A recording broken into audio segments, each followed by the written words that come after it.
আল্লাহ তাআলা স্পষ্ট কোরআনের ভাষায় বলেছেন, ও পৃথিবীর মানুষ, আমি যে কোরআন তোমাদেরকে দিয়েছি এই কোরআনকে তোমরা আঁকড়ায় ধরো, এই কোরআনের উপর আমল করো। আমি যে রসুল তোমাদেরকে দিয়েছি শ্রেষ্ঠ পয়গম্বর, সেই পয়গম্বরের হাদিস তোমরা আঁকড়ায় ধরো, এই হাদিসের উপর আমল করো। কোরআন ও হাদিস সুন্নাহর উপরে যদি কোনো ব্যক্তি আমল করতে পারে, ওই মানুষটাই দুনিয়াতেও সফলকামী, হাসরের ময়দানও সফলকামী হবে, আল্লাহর তৈরি জান্নাতে প্রবেশ করতে পারবে। অথচ এই কোরআন হাদিস শিখার জন্য আমাদের আগ্রহ জাগ্রত হয়, আমরা কত বড় ভুল পথে আছি। অথচ এই কোরআনেই কিন্তু আল্লাহ তাআলা বলেন, এই কোরআন তোমাদেরকে শাফায়াত করবে হাসরের ময়দানে। এই কোরআন তোমাদেরকে কি করবে? শাফায়াত করবে হাসরের ময়দানে। প্রিয় হাজিরিন, এই কোরআনের ধারায়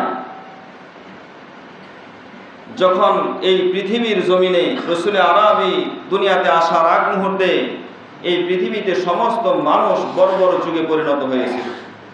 মারামারি, কাটাকাটি, হিংসা বিদ্বেষ, সব এমন কোনো গুনাহ নাই যে গুনাহ তারা করতো না।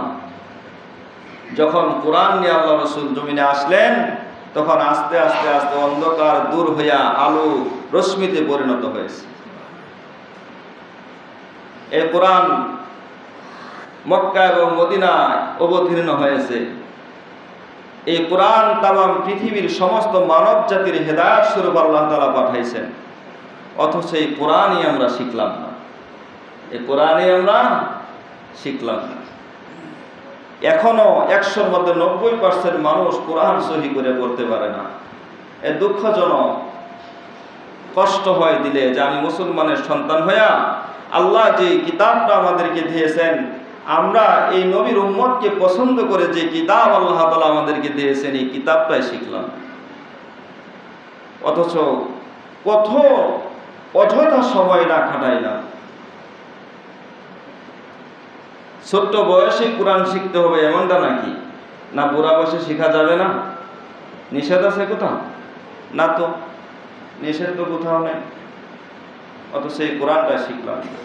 তার ভাগ্য কতই না ভালো যে সে আলেমও হইল না, হাফেজও হইল না, কিন্তু কোরআনটা সহি করে শিখা এই বৃদ্ধা বয়সে কোরআন শরীফটা খুইলা নিয়ে মসজিদের কোনায় বসে বসে কমপক্ষে একটা পৃষ্ঠা পড়ে। এ ভাগ্যবান ব্যক্তি। প্রিয় হাজিরিন, এই কোরআনের দ্বারা আল্লাহ তাআলা এই পৃথিবীতে অগণিত মানুষকে হিদায়াত নসিব করেছেন। অগণিত মানুষকে হিদায়াত নসিব, এক রাষ্ট্রের পর রাষ্ট্র হিদায়াত হয়ে গেছে এই কোরআনের বদৌলতে। আপনারা শুনেন নাই, আমাদের এই ভারত উপমহাদেশের ভিতরে একজন দার্শনিক ছিলেন, বিজ্ঞানিক ছিলেন এবং উনি পর্যটকও ছিলেন। তামাম পৃথিবীতে যত রাষ্ট্র আছে এমন কোনো রাষ্ট্র নাই যে রাষ্ট্র উনি সফর করেন নাই। ওনার নাম ছিলেন ইবনে বতুতা। তামাম পৃথিবী সফর করেছিলেন। সর্বশেষ একটা রাষ্ট্রে উনি হাজির হইলেন, রাষ্ট্রের নাম হলো মালদ্বীপ। আমাদের এই ভারত উপমহাদেশের রাষ্ট্রই। মালদ্বীপ শহরটা কেমন? যে বিশাল বড় সমুদ্র, সাগর, চতুর্দিক দিয়ে সাগর, মাঝখানে এই রাষ্ট্রটা। এই রাষ্ট্রের সাথে অন্য কোনো রাষ্ট্রের সংযোগ নাই, মাঝখানে হলো এই রাষ্ট্র। এই রাষ্ট্রের সকল মানুষগুলো ছিল খ্রিস্ট ধর্মের অবলম্বী। আর খ্রিস্টানরাই ধর্ম পরিবর্তন করে সবচাইতে বেশি এই পৃথিবীতে ইসলাম ধর্ম গ্রহণ করেছে। কারণ এদের ধর্মটা আর আমাদের ধর্মটা কাছাকাছি। খ্রিস্টানদের ধর্ম আর আমাদের ধর্ম কি কাছাকাছি। এই জন্য ওদের কাছে ভালো লাগে, এই জন্য ওদের শরীয়ত থেকে পৃথক হয়ে আমাদের ধর্ম কবুল করতে গিয়া ওরা বেশিরভাগ মানুষ দ্বিধাদ্বন্দ্ব করে নাই। প্রায় 80% মানুষ এই পৃথিবীতে খ্রিস্ট ধর্ম থেকে ধর্ম পরিবর্তন করে ইসলাম ধর্ম কবুল করেছে। সেই মালদ্বীপের অধিবাসী সবাই ছিলেন খ্রিস্টান। ঘটনাক্রমে এই সাগর দিয়া আরব দেশের একটা জাহাজ যাইতেছিল। এই আরবের জাহাজের মধ্যে যত মানুষ ছিল সবাই ছিলেন মুসলমান। বলেন না সুবহানাল্লাহ। নদী, বিল, খাল, সমুদ্রে, মহাসাগরে ওই সমস্ত জায়গায় যখন ভূমিকম্প হয় কিংবা জলোচ্ছ্বাস হয় তখন অনেক জাহাজ, অনেক নৌকা ডুইবা যায় কিনা? ঠিক ওই জাহাজে করে যখন মানুষ ব্যবসার জন্য যাচ্ছিল আরব থেকে, ওই সাগরে যাওয়ার পরে জলোচ্ছ্বাস হওয়ার কারণে, সমুদ্রের বিশাল উত্তালের কারণে সে জাহাজটা ডুবে যায়। ডুবে যাওয়ার পরে সমস্ত মানুষ সেখানে মারা যায়, কিন্তু একজন মানুষ জীবিত ছিলেন। সর্বোচ্চ তার বয়স ছিল 17 থেকে 18 বছর। কত বছর? 17 থেকে 18 বছর। কোরআনের মাধ্যমে যে আল্লাহ তামাম পৃথিবী জুড়ে অগণিত মানুষকে হিদায়াত দান করেছেন, এটা নজির পেশ করেছেন এখান থেকে। সেই যুবকটার নাম ছিলেন হাফেজ ইবনুল বারাকা। যুবকের নাম কি ছিল? হাফেজ ইবনুল বারাকা। ওই যুবকটা হাফেজে কোরআন ছিল, 30 পারা কোরআন তার সিনার ভিতরে ছিল। এখন এই পৃথিবী জুড়ে হাফেজে কোরআনের অভাব নাকি? আলহামদুলিল্লাহ, আমাদের প্রত্যেকের ঘরে ঘরে হাফেজ ঢুকে বসছে, আলেমে দিন ঢুকে বসছে। জুড়ে বলেন আলহামদুলিল্লাহ। এটা আল্লাহর বিশাল বড় এক নিয়ামত। আপনি একটা বই 1000 বার পড়েন না কেন, 2, 4, 5, 10, 20 বছর মেহনত করেন না কেন, এর পিছনে মুখস্থ হবে কিন্তু কিছুদিন পরে থাকবে না। কিন্তু কোরআন এমন এক জিনিস যার সিনার ভিতরে ঢুকে পড়েছে, এটা আর কোনোদিন সে ভুলে না যদি চর্চা রাখে। এটা বিশাল বড় নিয়ামত। ইংরেজরা যখন এই ভারত উপমহাদেশ 200 বছর পর্যন্ত শাসন করেছিল, তখন ওদের সবচাইতে বড় যে দুর্নীতি আর কূটনীতি ছিল সেটা হলো যে এই দেশ থেকে কিভাবে কোরআনকে শেষ করে দেওয়া যায়, হাফেজে কোরআনকে কিভাবে শেষ করে দেওয়া যায়। এজন্য অগণিত হাফেজ এবং আলেমদেরকে ভারত উপমহাদেশের ভিতরে গাছের ডালে ডালে ঝুলাইয়া ফাঁসি দিয়ে মেরে ফেলেছিল। যত কিতাব ছিল মসজিদ মাদ্রাসায় সব নিয়ে পুরাইয়া দিছিল। কিন্তু এক হিন্দু শিল্পী বলেছিলেন এই কথা যে তোমরা আগুন দিয়া যদি সমস্ত লাইব্রেরি পুড়ে দাও, কিন্তু এই দেশ থেকে কোরআন তোমরা বিতাড়িত করতে পারবে না। কেন? কয়টারে মারবা? কয়জনকে মারবা? 200 বছর শাসন করে যাওয়ার পরে এখন কোটি কোটি হাফেজে কোরআন ভারত উপমহাদেশের ভিতরে বসবাস করতেছে। এটা তো আল্লাহ নিজ হাতে ওয়াদা করেছেন, আল্লাহ স্বয়ং, যে আমি কোরআন হেফাজত করনেওয়ালা, আমি কোরআনকে হেফাজত করব। ইন্না নাহনু নাযালনা যিকরা ওয়া ইন্না লাহু লাহাফিজুন। এ কোরআন আমি নাজিল করেছি, কোরআনের হেফাজতকারীও আমি আল্লাহ। তোমরা শেষ করে দিবা কিভাবে? তো দেখা গেল সমস্ত মানুষ মারা গেল, শুধু একজন জীবিত ছিলেন, তার নাম ছিলেন হাফেজ ইবনুল বারাকা।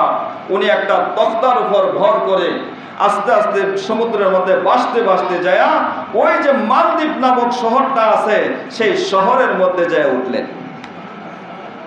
হেফাজত করছেন কে? এইখানে পৌঁছায়া দিয়েছেন কে? আল্লাহ পৌঁছায়া দিয়েছেন। এখানে তো আল্লাহ তাআলার হিকমত আছে না নাই? হাফেজ ইবনুল বারাকাত শহরে ওঠার পরে ঘুরে ঘুরে দেখলো যে উনি যে ভাষা বলেন এই ভাষায় মালদ্বীপের মানুষ বোঝে না। আবার মালদ্বীপের মানুষ যেই ভাষায় কথা বলে এই ভাষায় হাফেজ ইবনুল বারাকাত বোঝে না। তাহলে মুশকিল হয়ে গেছে না? আমাদের বাংলাদেশ থেকে যদি কোনো প্রবাসী দূরে যায়, কোনো রাষ্ট্রে যায়, আগে ভাষা শিখে, যেই রাষ্ট্রে যাবে, মালয়েশিয়া যাবেন কিছু ভাষা শিখতে হয়। আপনি আরব কান্ট্রিতে যাবেন, যে কোনো রাষ্ট্রে যান আপনার ভাষা শিখতে হবে। আপনি ইউরোপ আমেরিকা যাবেন, সেখানের ভাষা কিছু শিখতে হয়, ট্রেনিং করানো হয়, এরপরে আপনাকে প্রবাসে পাঠানো হয়। কিন্তু উনি তো ট্রেনিং করে নাই, মালদ্বীপ যাবে উনি কল্পনার ভিতরে ছিল না। আরবের মানুষ আরবিতে কথা বলে, কিন্তু এই মালদ্বীপের মানুষ বোঝে না। মালদ্বীপের মানুষ হিন্দিতে কথা বলে, আরবের এই হাফেজে কোরআন বুঝে না। কিন্তু উনি এখন চলবে কিভাবে? মুশকিল হয়ে গেছে না? এবার ঘুরতে ঘুরতে ঘুরতে ঘুরতে এক পর্যায়ে যায় এক বুড়িমার ঘরের দরজায় নক করছে। এই বুড়িমার ঘরের মধ্যে একটা যুবতী মেয়ে ছিল, আর শুধু মাই ছিল। এই মহিলার স্বামী ছিল না। দরজায় নক করার পরে বুড়ি ভিতর থেকে দরজা খোলার পরে হাফেজে কোরআন ইশারা ইঙ্গিতে, ভাষা তো বুঝবে না, ইশারা ইঙ্গিতে বুঝাইলেন যে আমি বিপদে আছি, আমি সমুদ্রে আমার যত সহযাত্রী ছিল সবাই মারা গেছে, আমি শুধু একাই বেঁচে আছি, আমাকে কি একটু আশ্রয় দেওয়া যায়? আশ্রয় চাইলেন। এরকম বিপদের সম্মুখীন হলে আমরাও তো আশ্রয় দেব। এক পর্যায়ে বুড়ি মা ইশারা ইঙ্গিতে বুঝতে পারলেন, বুড়ি মা তাকে ইশারা ইঙ্গিতে বুঝাইলেন, বাবা আমার ঘরের মধ্যে একটা যুবতী মেয়ে আছে, আমার স্বামী নাই, তুমি একটা যুবক ছেলে, আমি তোমাকে কিভাবে আমার ঘরে আশ্রয় দিই? যুবকটা বলতেছেন, আমি আরবের মানুষ, আরবের মানুষ আল্লাহ রসুলের প্রত্যাবর্তনের পরে এই যুগ ছিল শ্রেষ্ঠ যুগ।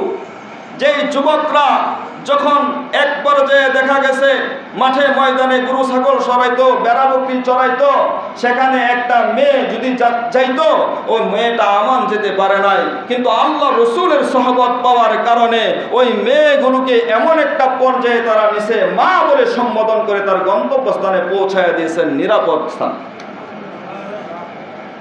উনি বুঝাইতে চাচ্ছেন যে মা আমি আরবের মানুষ, আরবের যুবক, আমাকে নিয়ে আপনি কোনো টেনশন আর পেরেশান হবেন না, আপনি নিরাপদ থাকতে পারবেন। আরে ভাই, এমন যুবক সবার হওয়ার দরকার আছে না নাই? আমাদেরও যুবক মাশাআল্লাহ। আমি অনেক যুবকদেরকে এখন দেখি মদ খায় কিনা, অনেক যুবকদেরকে আমি দেখতেছি এখন এরা গাঁজা এবা নেশা পরিণত হয়েছে, আছে না নাই? হাই রে যুবক, মুসলমানের ঘরে কিন্তু তুমি জন্ম নিয়েছো। জুয়া খেলা নিয়ে 24 ঘন্টা পরে থাকে এমন যুবক আছে না নাই? আমাদের পাপের ফসল। গাঞ্জা মদ খায়া পাগল হয়ে যাচ্ছে অনেক যুবক, আমাদের চোখের সামনে দিয়া ঘুরে। পাপের ফসল। এই মা বাবা এদেরকে জন্ম দিয়া ভুল করছে, মানুষের সম্মুখে বলতে না পারলেও বাড়িতে যায় কাঁদে, আমার ছেলেটা এমন হয়েছে। যেটা বলেন ঠিক না? এদেরকে জন্ম দিয়া ভুল করছে, কারণ এরা ভালো পথে আসে না। অগণিত যুবক পথভ্রষ্ট হয়ে গেছে। সময় আছে ভাই, ফিরে আসো। হ্যাঁ যুবক ভাই, ফিরে আসো, মরতে হবে। হাফেজ ইবনুল বারাকাত ডাক দিয়া বলেন, মা আমাকে নিয়ে আপনি নিরাপদ থাকতে পারবেন, আপনার কোনো সমস্যা হবে না, কারণ আমি রসুলের দেশের মানুষ, আমি পয়গম্বর আরবীর দেশের মানুষ। মা গো, আমাকে আপনি একটু আশ্রয় দেন, আমার খাবার আমি কামাই করে খাবো, আপনার আমাকে খাওয়াইতে হবে না, একটু থাকার জন্য আমাকে দিন। মা গো, আমাকে থাকতে দিলে আপনার কোনো ক্ষতি হবে না। ওরা মানুষ বুঝতে পারছে, ঠিক আছে বাবা থাকো।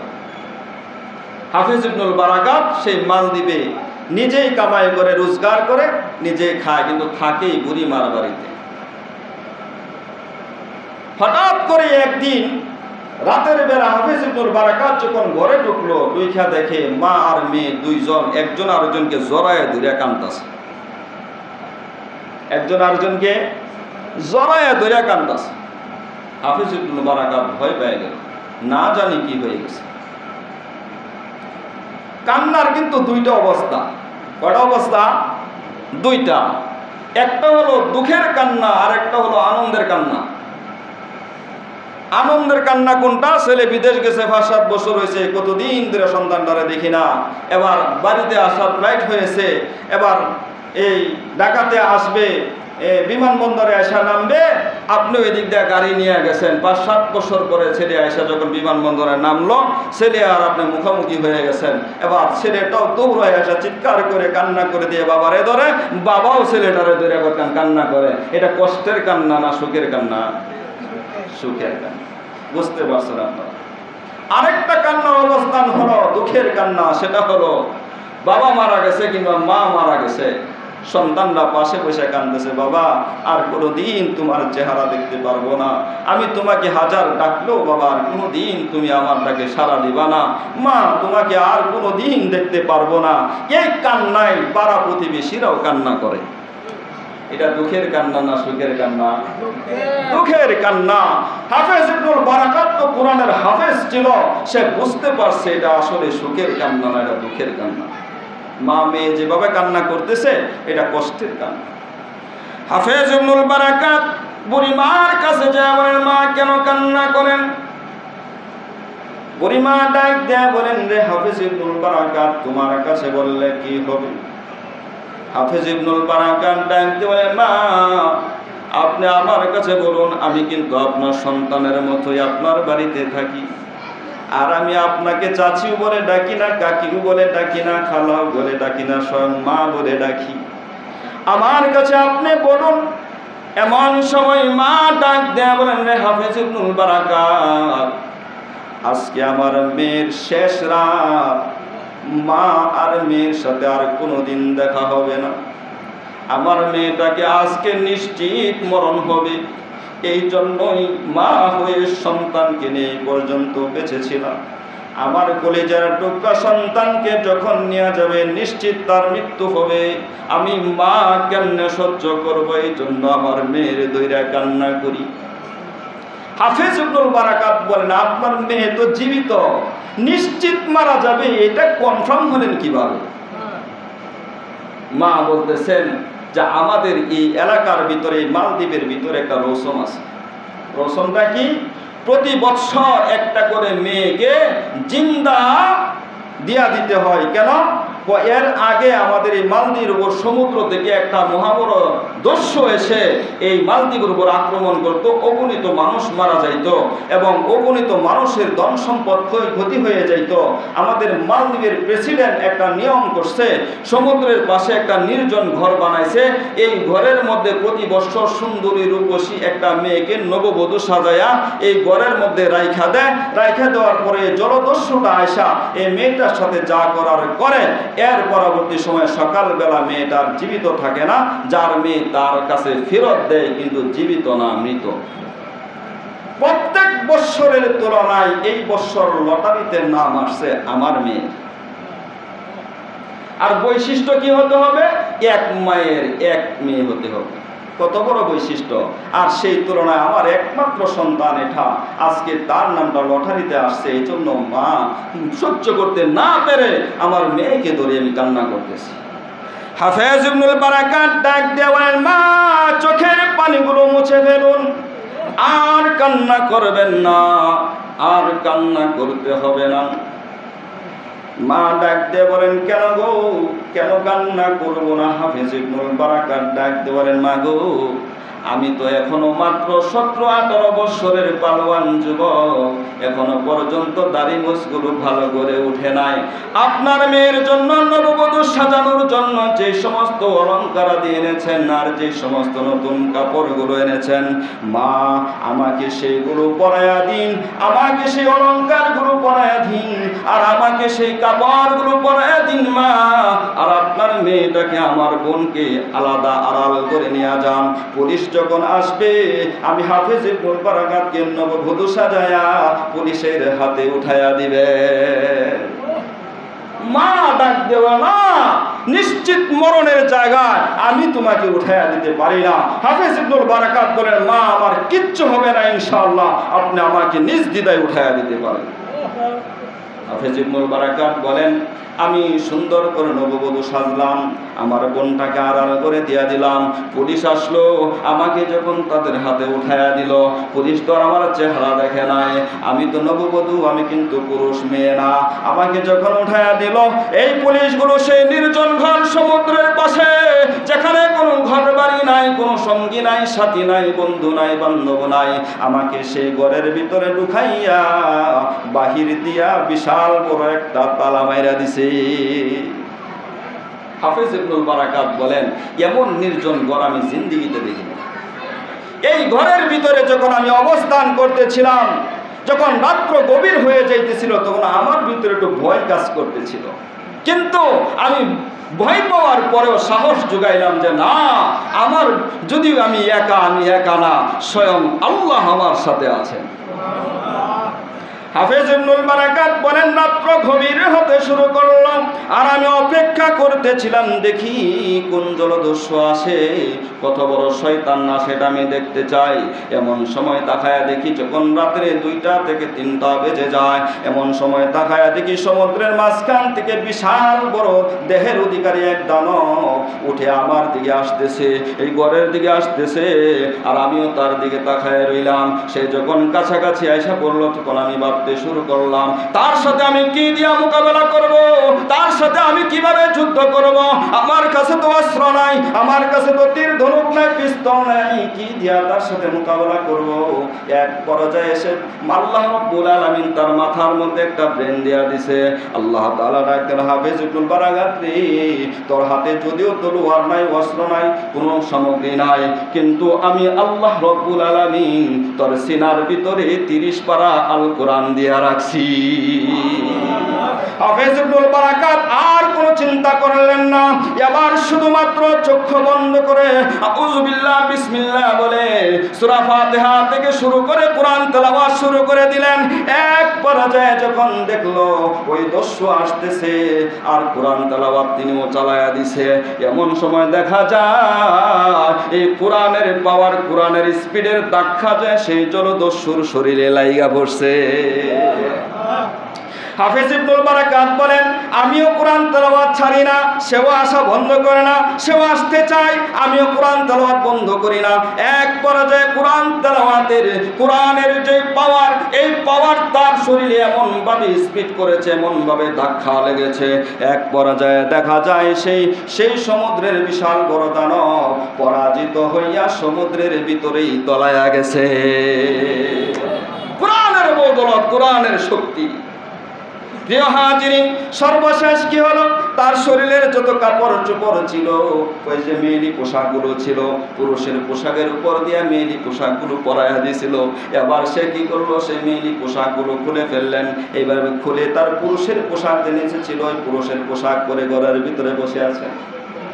যখন সকাল হলো, সকালবেলায় পুলিশ এসে লাশ বের করতো না, প্রত্যেক বছরের নীতিমালা অনুযায়ী তো লাশ বার করার কথা, তালা কইলা দেহে এনে কোনো নববধূ নাই, সেরিও নাই, মেয়ে নাই, একটা যুবক বসে রয়েছে। বলেন সুবহানাল্লাহ।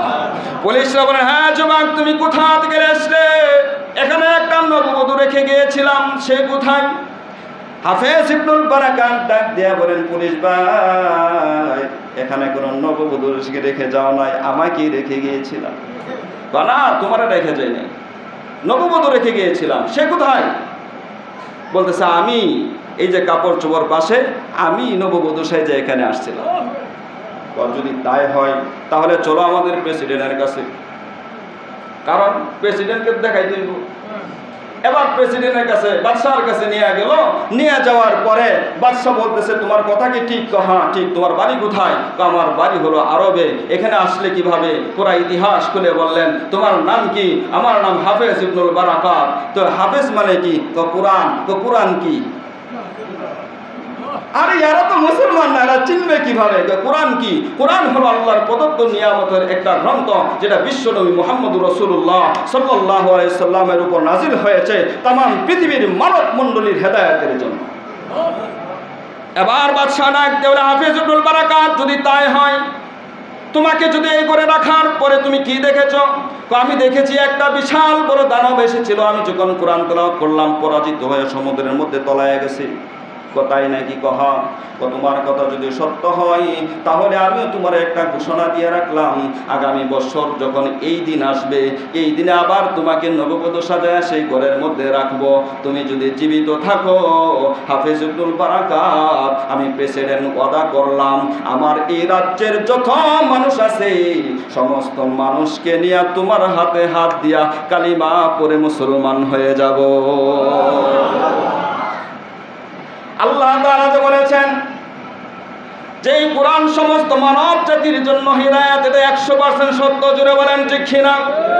যখন পরের বছর আসলো, এমন একটা রাত্র আসলো, হাফেজ ইবনুল বারাকাত বলেন, আমাকে নববধূ সাজাইতে হবে না, আমাকে আমার পোশাকে সেই ঘরে রেখে দেন। যখন তাকে সেই ঘরের মধ্যে রেখে দিল, বাহির দিক দিয়ে তালাটা লাগাইয়া দিল। হাফেজ ইবনুল বারাকাত বলেন, সারা রাত অপেক্ষা করলাম, দানব আসবে দূরের কথা, একটা জিন ভূত আইল না। প্রিয় হাজিরিন, সকাল হয়ে গেল, পুলিশ দরজা খুললেন, দেখে হাফেজ ইবনুল বারাকাত বৈশা বৈশা আল্লাহর নিয়ামতের কোরআন তেলাওয়াত করে, বলেন সুবহানাল্লাহ।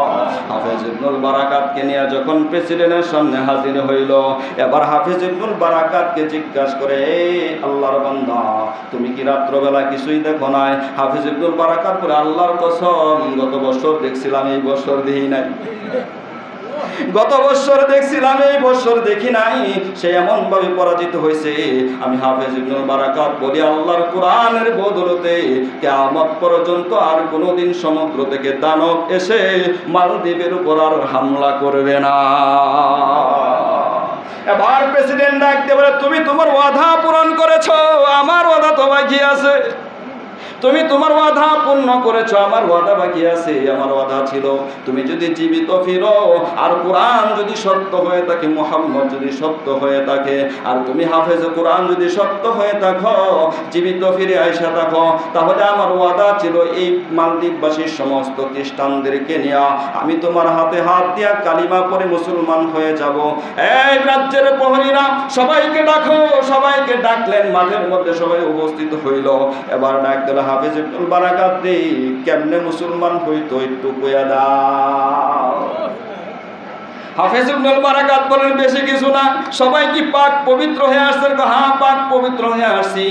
এবার প্রেসিডেন্টের হাতের মধ্যে হাত ধরলেন, আর সবাইকে বললেন, তোমরা সবাই প্রেসিডেন্টের সাথে পড়বা, লা ইলাহা ইল্লাল্লাহু মুহাম্মাদুর রাসূলুল্লাহ। সাথে সাথে পুরা মালদ্বীপবাসী কালিমা পড়ে মুসলমান হয়ে গেল। আমার কথা ছিল, যারা কোরআন পড়ে তারা মর্যাদাবান, যারা হাফেজ কোরআন তারা মর্যাদাবান, যারা আলেমে দ্বীন তারা মর্যাদাবান, আর যারা শুধু আলেম হতে পারে না, হাফেজ হতে পারে নাই, তারাও মর্যাদাবান। কিন্তু কোরআনটা সহিভাবে শিখেন, মসজিদের ভিতরে বসে বসে একটু তেলাওয়াত করেন, বরকত হবে। ফজরের নামাজের পরে সূরা ইয়াসিনটা তেলাওয়াত করেন, বরকত হবে। ঘরে কোরআন পড়নেওয়ালা তৈরি করেন, বরকত হবে। ঘরের ভিতরে কোরআন তেলাওয়াত করেন, বরকত হবে। আর সন্তানদেরকে, যুবকদেরকে যারা ইয়াবাখুর, গাঞ্জাখুর আর বাবাখুর হয়ে গেছে, এদেরকে বুঝায়া বুঝায়া, হুজুরদেরকে ধরায়া ধরায়া কালিমা সুন্দর করে শিখায়া, কোরআন হাদিসটা জ্ঞানটা মোটামুটি ধরায়া দেন, মসজিদমুখী বানান। আল্লাহর কসম, আল্লাহর কসম, হাফেজ কোরআন আলেমদের সাথে এরা কিয়ামতের মাঠে জান্নাতে যাবে। জন্য এই কোরআন দরকার আছে না নাই?